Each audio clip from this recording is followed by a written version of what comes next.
Hi, my name is Jenny Collery, and I will briefly introduce you to citing and referencing in the Vancouver style. This style is based on the National Library of Medicine Style Guide.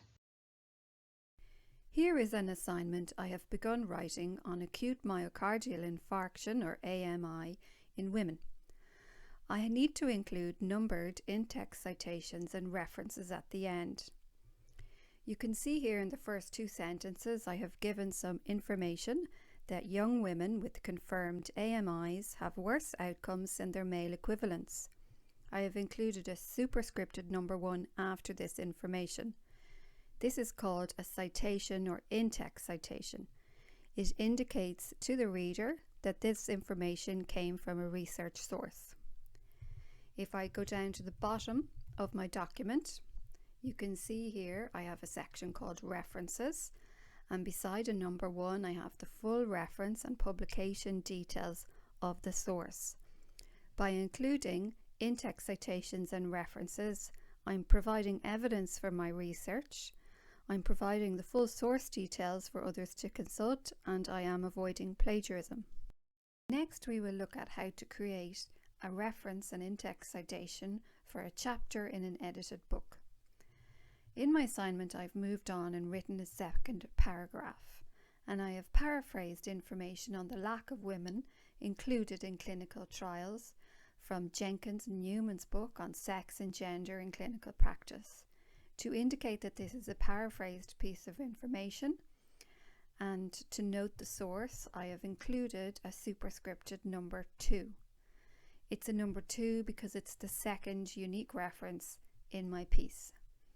Now I need to include a full reference for the source in the references section. In order to do this, I have looked up the book on OneSearch UCD Library Search Facility. Usually you can use these inverted commas to copy and paste the citation details. But because this is a chapter in an edited book, I need the chapter title and author. So I've gone directly into the ebook itself, and in this particular ebook there's a cite feature, and I've been able to use that to copy and paste the basic information of the citation there. The next step is, how do I cite it in the right format, or create the reference in the right format? So I search for UCD Library Vancouver referencing, and from there I select Vancouver Style Guide. Because this is a chapter in an edited book, I go to Books and Chapter in an Edited Book. On this page there's a panel.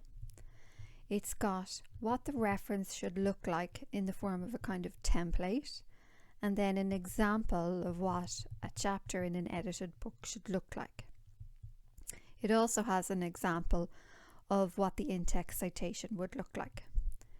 So a handy trick is to copy and paste the template into your Word document above the details of the reference that you already have, so that you can make the two things look the same, and then once you're finished you just delete out the template information. So here we are, and we have the properly formatted reference for a chapter in an edited book. You can see I had to make quite a few changes, such as adding in the day, month and year that I cited it, changing the authors, and other different details. Finally, I will cite an e-journal article. In the fourth paragraph of my assignment, I have quoted directly from a systematic review, finding women present with symptoms of AMI that are quite different from the traditional crushing chest pain. As you can see, I put the page number of where I got the quotation from and a number 4 because this is my fourth unique reference. To get citation details or references for journal articles in the health sciences, the easiest thing to do is look for them in PubMed and copy and paste the information from there. If your article isn't contained in PubMed, use OneSearch or some other source. The format given in PubMed is very close to what is required for the Vancouver style, and it also provides the journal abbreviations. So here I have my article here that I have just cited in my piece. I click on Cite and then Copy. Then I go back to my Word document, and under my references, I copy my final reference there.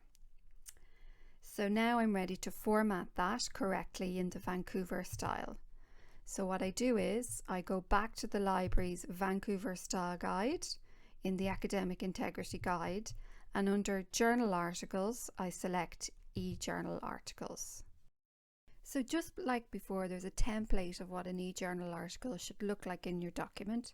So if you want, you can copy that and put it into your Word document above the information you've copied from PubMed. So as if by magic, I now have my e-journal article formatted correctly in the Vancouver Style, and there wasn't too many changes to make this time. So now I've got an assignment started. It's got a few paragraphs in it, and it's got 4 in-text citation and 4 references associated with those in-text citations. Now you should understand the basics of citing and referencing in the Vancouver Style.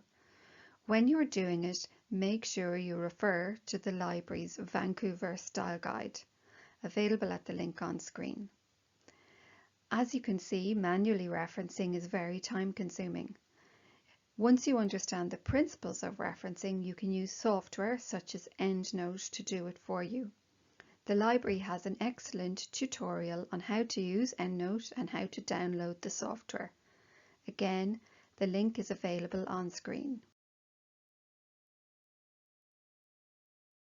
Thank you for listening.